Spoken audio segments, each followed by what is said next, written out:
How's it going, peeps? I've got another prediction game video for you guys. This is the simulation of the World Heavyweight Championship Money in the Bank ladder match. You're going to see this Sunday. It's going to be Wade Barrett versus Antonio Cesaro versus Fandango versus Dean Ambrose versus Damien Sandow, Cody Rhodes, and Jack Swagger. So inside of this 7-man Money in the Bank ladder match, there's actually two tag teams, or two stables, however you want to see it.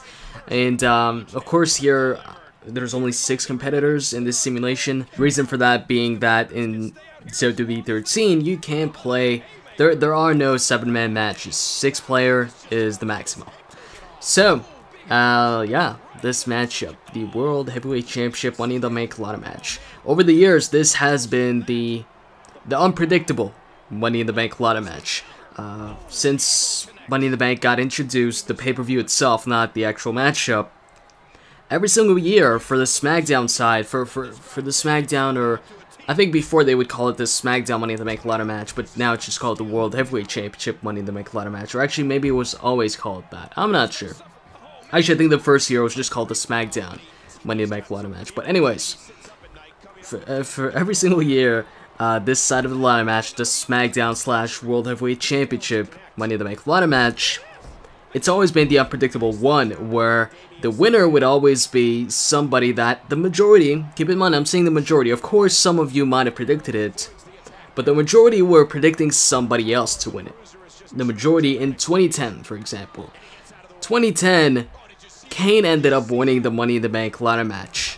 That was seriously unexpected.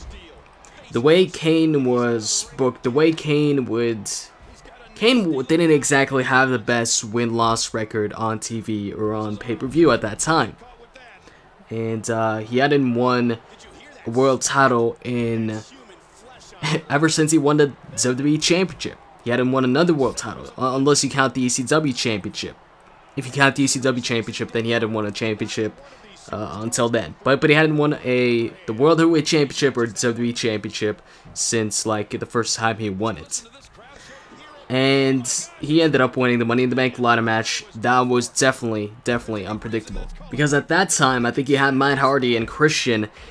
They were kind of not exactly feuding, but they had a segment before that actual Money in the Bank ladder match on SmackDown, I believe, where I think it was a peep show or whatever, where they were both talking about how they both never won the World Heavyweight Championship, and you know, this is their chance at Money in the Bank. And also Drew McIntyre was also a strong candidate to win that Money in the Bank ladder match. I think a lot of people predicted Drew McIntyre to win at WrestleMania, at the WrestleMania Money in the Bank, but he didn't win it then, so you know, some people thought he would win it in the Money in the Bank pay-per-view.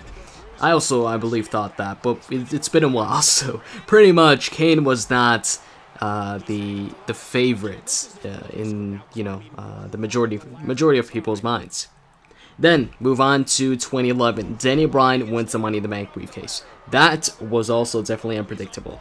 At that time, the way Daniel Bryan, again, kind of like Kane, his win-loss record wasn't the greatest.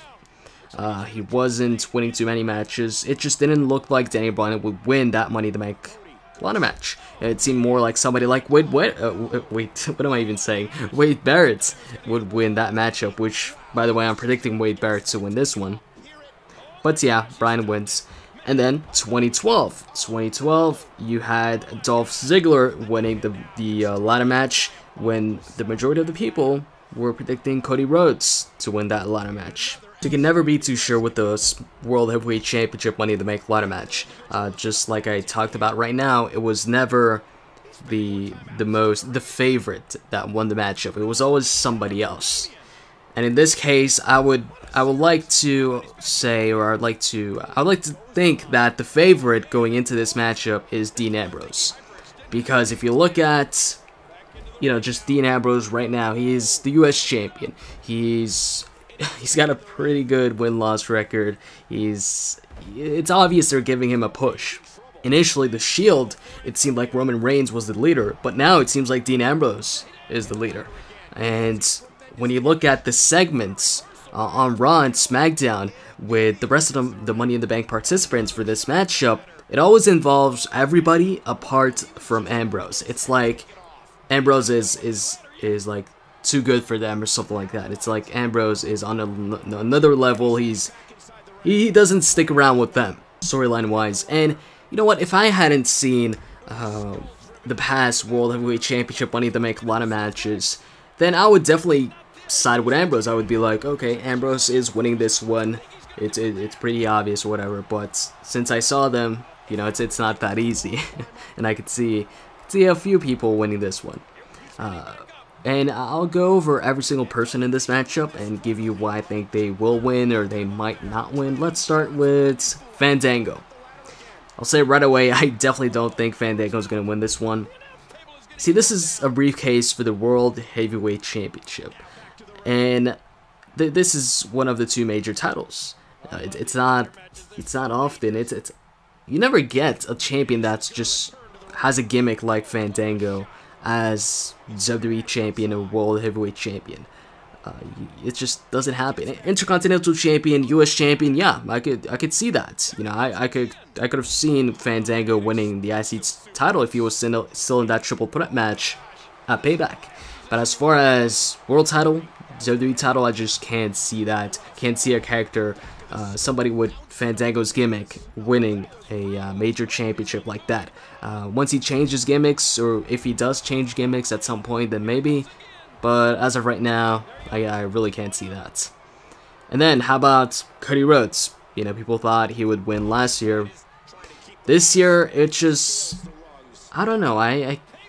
Cody Rhodes winning this one, doesn't seem very likely to me.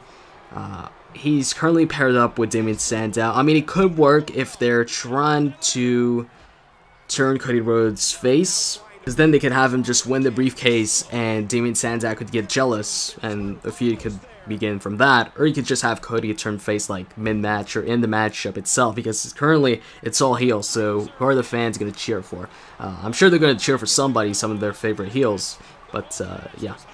Anyways, moving on to Cody Rhodes, moving on to somebody else. Damien Sandow, I can't see it either.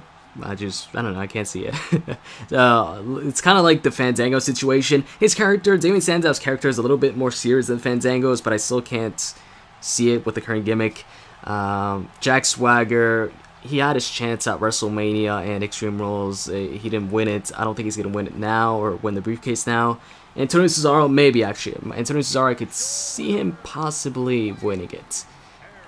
But at the same time, he just got paired up with Zeb Coulter, so I don't think it's going to happen because he just got paired up with him and Jack Swagger. Unfortunately, I'm running out of time, but I'm sticking with my pick, Wade Barrett. I just think it's Wade Barrett's time. He's not as obvious as Dean Ambrose, but he still has a good chance.